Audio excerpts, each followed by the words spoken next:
Hello there, and welcome to the long overdue Q&A video by Julia Young. Um, this, of course, will be me answering some of the most widely asked questions. So let's get started. How did it happen?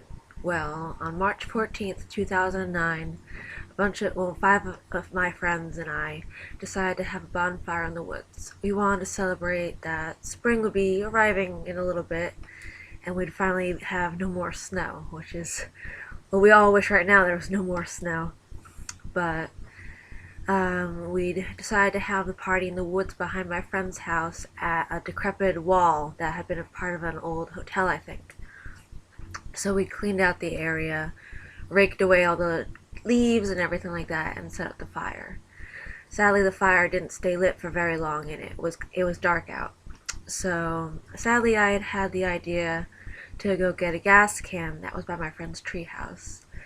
I made the mistake of pouring the gas on the fire embers, and the first time, as I did twice, first time it went up, the fire stayed lit for a little while. We all celebrated, had marshmallows, which turns out you're not supposed to have marshmallows on gasoline fires, just to let you know. But then, of course, the fire went out again. So I again got the gas can, and started pouring it on the fire, the embers. It wasn't a fully lit fire. And that time it exploded in my hands. The memory has faded a bit over the years. It's been it'll be 6 years this March. So it exploded in my hands, and I remember basically the loud, thunderous noise of the explosion, and of course I realized I was on fire and you have to roll around on the floor. Sadly, that worked to my disadvantage because, well, there was gas on the ground from when it exploded, so that reignited me a bit. But then my friends there poured soda on me and was able to put me out. I didn't realize, of course, how badly I was burned, so we ran back to my friend's house. Her father called the police, and I got in the shower. I can still remember looking in the mirror in her bathroom, and it didn't look how you see burns on TV. I wasn't charred, I wasn't falling apart, I wasn't, like, my skin hadn't turned black. I was very pale, paler than usual, and my skin was just peeling in some places. I remember freaking out at one point, rubbing at my skin, saying, I gotta get it off, gotta get it off. I was obviously going into shock. So they put me in the shower, which had cooled down my body a bit, and I was bleeding, obviously. And that's when the EMTs arrived. I remember I was in the kitchen sitting on the chair, and I had the medical blanket wrapped around me, and I was starting to go fully into shock now. I don't know how much time had passed, maybe 15 minutes, 30 minutes, I don't know. And I remember hearing that my father was outside. We'd actually lived right next door, basically, to where my friend lived. And I was worried that my mom would come in and see me, but thankfully they kept her outside, and my dad came in, and I was apologizing, saying how sorry I was. I didn't realize how badly I was burnt at that time. I thought it was like, just a little small accident and I'd be home the next day. But I was so emotional and scared, and I was starting to shut down, basically. My skin was feeling very tight, very constricted, hard time breathing, and they were lowering me onto the gurney, and my dad had to pick me up and put me down because I couldn't move my body at that point. So I remember being lifted out onto the porch, and all my friends were outside and they were crying. That's something that will stick with me, but putting them through that. And I think I passed out once they got me into the ambulance. They'd used a shut down car sales place right down the road to have the helicopter come in and pick me up and my other friend who had gotten a burn around her shoulder area, I think. And I don't know the exact of her injuries.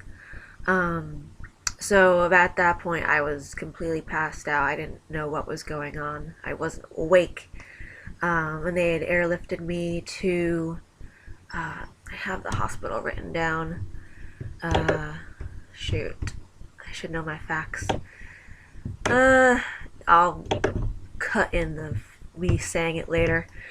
They'd airlifted me there, and I had breathed in smoke, so I had to be intubated. Thankfully, because it was airlifted, they were able to intubate me. I believe the EMT had said it was one of the hardest intubations he had to do. So they'd taken me to the hospital, and started having to debride my skin because they realized I'd burned about 85% of my body in third-degree burns. So that is basically, I burned obviously my face, a bit of my neck, chest area, arms from the shoulder down to my hands, and about from my hips, a little lower than the hip, down to my ankles. One burn survivor once asked me if I had a foot transplant because from the ankle down I have no burns, so it looks like how a modern day hand transplant might look, where it's just completely normal skin. But it was just because I had my combat boots on and the fire hadn't been able to burn through that. But so they had to fill me with liquids, because when you get burned, all of the fluids go to your damaged areas, and I believe your organs start to shut down because they don't have enough fluids. So my skin swelled up. They had to cut down a line so that the skin wouldn't rip, but they still had to remove it. So I burned about 85% in third-degree burns, and I believe the rest was in second degree, and that heals eventually on its own. So that was the start of the long healing process. I think I was in a coma for a while. I'll edit in how long I was in the coma. Well, they'd induced a coma because I would be in too much pain if I were awake.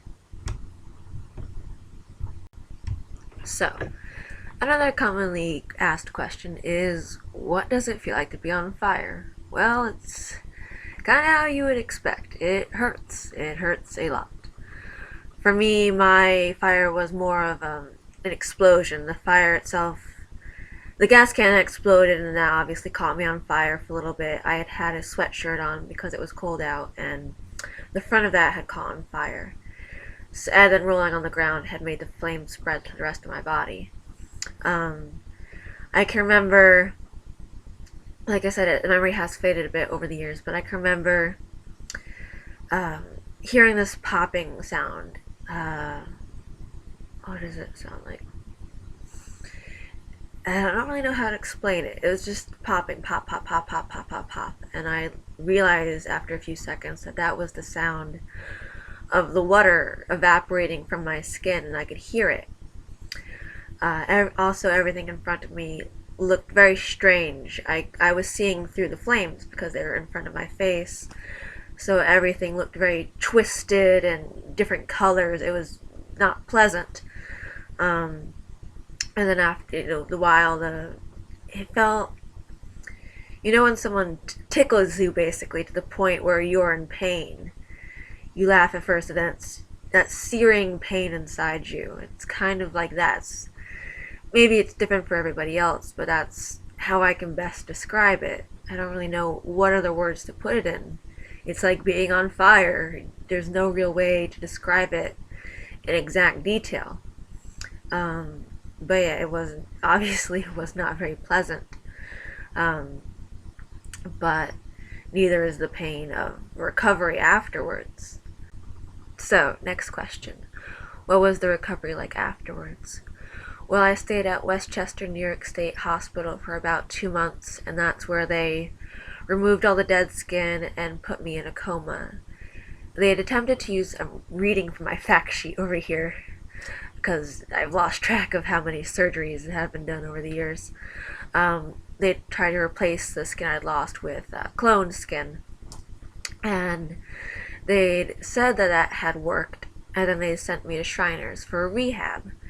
But once I'd gotten to Shriners in Boston, they had told me that all of the cloned skin had failed.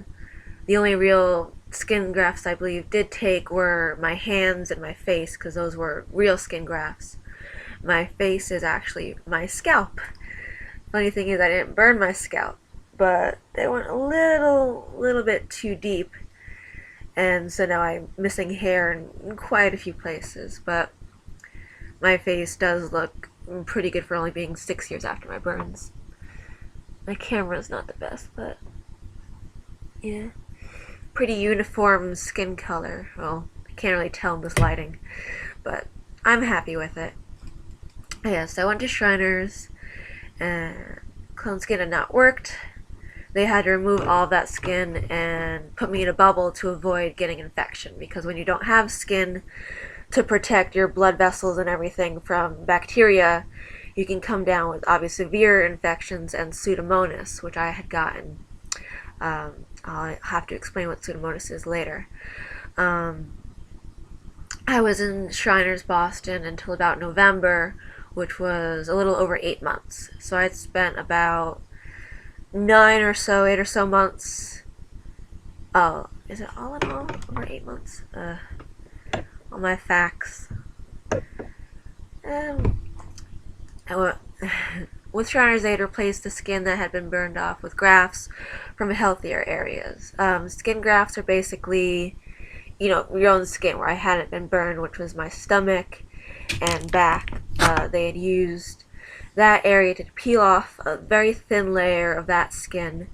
They poke small holes in it so that they can stretch it further, and then they place it over areas like my arms. My arms are basically pretty smooth, like if you look close enough. I don't know if in this lighting you can see the scars. It's a little less uniform in the skin tone.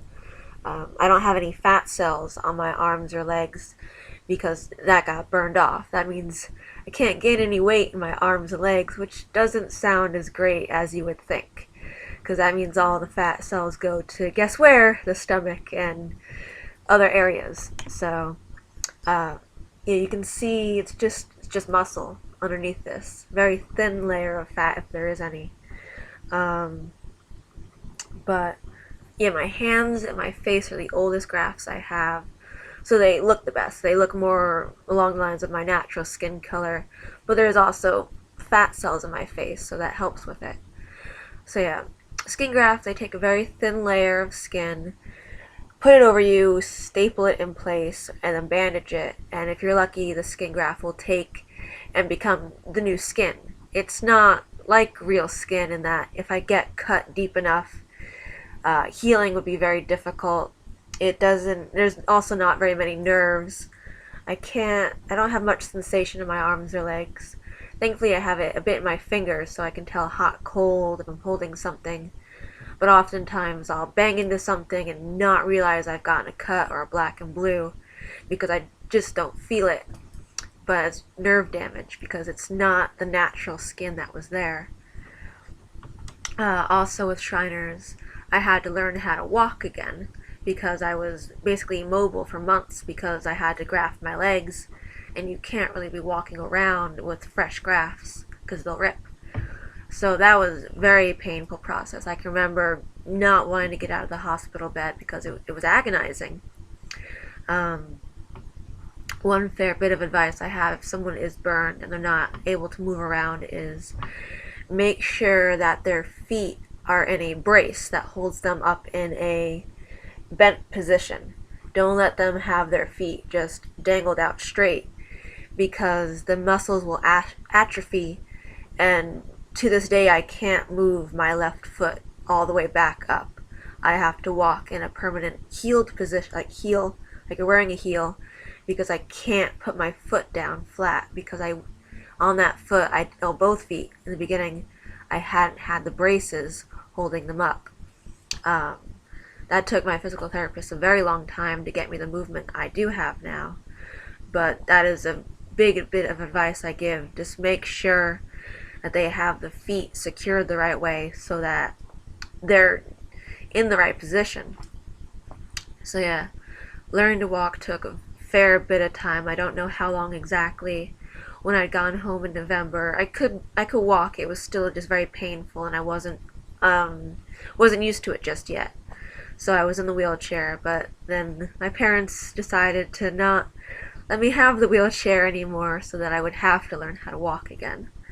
So, what else? looking at my fact sheet. That's just the questions about burns. I should have answered the question of what graphs are there. Okay, drink. Okay. Sorry for having to look around my paper. It first happened. Yeah. When my burns at first happened, I needed a lot of help doing everything. I couldn't feed myself, couldn't bathe myself, couldn't do anything by myself. When you're burned, your body produces a lot of calcium, which will flow to your joints. Both of my elbows had actually locked in place. I think this one had been, my left hand was closer to my mouth than my right hand, but they had both locked. Basically, a new bone had formed in my elbow, preventing me from moving, basically. Only recently have I had my right arm fixed, which is why I have these other thicker skin grafts here. I'll explain that later. But I needed help doing everything because my burns were so large and over so much of my body, I couldn't move anything. What else? Oh, in the first few months, I couldn't feed myself at all or couldn't eat at all. They had to wire my mouth, close my mouth, put a feeding tube down into my stomach, and feed me through that. And I would get so annoyed when I would look at the TV and see a commercial for McDonald's or Dairy Queen or any food, because I hadn't tasted anything in months. The most I would ever get to taste was this disgusting little sponge they would put on my tongue, and they said it was lemon flavored. Did not taste like lemon. Did not taste good. But it was the only bit of water I would ever get to taste, and I relished it. I wanted more and more and more. My doctors would tell my parents to only give her like a few a day because she might choke. We don't know how well she can swallow. I didn't care. I wanted the water. If it had been up to me, I would have chugged water, but then I probably would have choked. So yeah, all my feeding was done through a tube. Other bodily functions also had to be done through tubes. I have a little note here that says I couldn't ask them to stop playing SpongeBob because I couldn't talk because of the feeding tube at all. So the way I'd communicate was kind of a bit through grunting or blinking. 2 blinks for yes, 1 blink for no. And we play the game of where does it hurt? Does it hurt here? No. Does it hurt here? Yeah. But I couldn't direct at the TV and say put something else on. At least in my experience, if you're stuck in the bed for a few months, please put on Discovery Channel. Put on something where I'll learn. SpongeBob's laughter haunts me. But they didn't know, and it was a children's hospital, so they had figured I liked cartoons. I do, but not SpongeBob anymore. Let's see. Reading over this, tell them to stop playing SpongeBob. Nothing is worse than being immobile and in immense pain because all my nerve endings then were exposed, so I had to feel every time they would change my bandages and change my bed sheets. They would have to roll me onto my side, roll the bed sheets up underneath me, and then flip me over it, and that was the part of my day I dreaded the most. I think even more, I think it was done around the exact same time as my bandage changing. And I hated that part of the day because people had to touch me. They had to grab me and push me over. They did it gently, of course, but it still hurt. That was the part of my day I most dreaded. What else? I had a lot of crying because I couldn't eat any food. I couldn't taste anything. The wet sponge experience. It tasted disgusting, I've written down here. I'll cut out these parts where I'm just pausing and looking around. So it took after 3 months, I was finally able to start getting out of bed. And that's when I realized how weak I was, how long I'd been in bed and not able to move my body or exercise or do anything. My muscles were completely gone, and I was relatively fit before my accident. I was only 120 pounds, and I'm around 5'6". And by the time my accident, well, by the time I was able to get out of bed, I was around 70 pounds. But that was also because I didn't have any fat on my arms and legs anymore. So that's a bit more. I don't know how much weight we carry in our arms and legs, but it's a lot. And I lost weight because I didn't have enough calories in my diet. They had given me the feeding tube, but at Westchester they didn't have me on enough calories. That's another thing you have to make sure of, is make sure that they're getting the person who's burned is getting enough calories every single day. It's like running a marathon constantly. Your body burns through it. You need so many calories, proteins, everything to make sure you heal right and to make sure your skin grafts take. There's no harm in giving them a lot of calories. Let's see what else. This is back when I had just gotten my elbows fixed. So yeah, when I got out of the hospital, I couldn't feed myself at all. My elbows were locked. So I'd had this fork attached to this long blue tube, which I could hold with this hand and get to my mouth and eat that way. But it was a very slow process.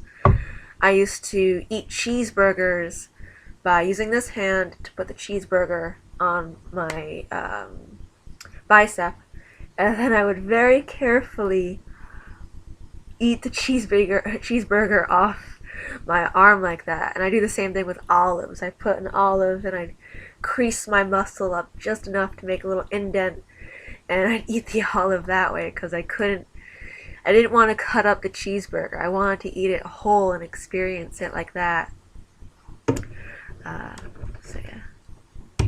So yeah, in closing, soon I'll be celebrating my 6-year anniversary of my burn. I can see now that this road is finally at an end, surgically speaking, and a few months back was my final surgery, and I can now happily say that I don't feel I need any more surgeries. I will always have my scars to remind me of what happened, but I can now move on with my life and try and get a job and go to college and someday get my own place. I'll always be a burn survivor, not a victim, and I'm not going to stop living just because I was burned. I still have an amazing life ahead of me. I owe my life to so many amazing people. EMTs, police, doctors, nurses, my friends and family. I've truly met so many amazing people that have helped me out in this ordeal and helped me to move forward and never gave up on me and never let me give up. This is the only life I get, and I intend to live it to the fullest. I'm living back in my hometown of New Jersey, and I look forward to starting school hopefully in the fall. I love writing, and after so many hard times of trying, I finally finished my first book, technically a zombie book. If you couldn't tell, I do love zombies. I'll link it down below. But yeah, I hope this is the Q&A you've all been waiting for so long, and I'm sorry it's taken me so long. I'm a very large procrastinator, and I wanted to record it a few months ago, and now my camera broke, and I can't even put the little, not flash drive, little piece of my computer to record videos with, so I'm recording with my computer, if you couldn't tell by the lovely quality. But yeah, I want to say thank you to everyone who's watched these videos and who has given me words that have just made my day whenever I was down in the dumps and I wanted to look for something nice online to cheer me up. Just all of you who said something nice, thank you. I do notice it, and I really do appreciate it. And I hope you all have an amazing day. Bye bye. Peace out and keep warm.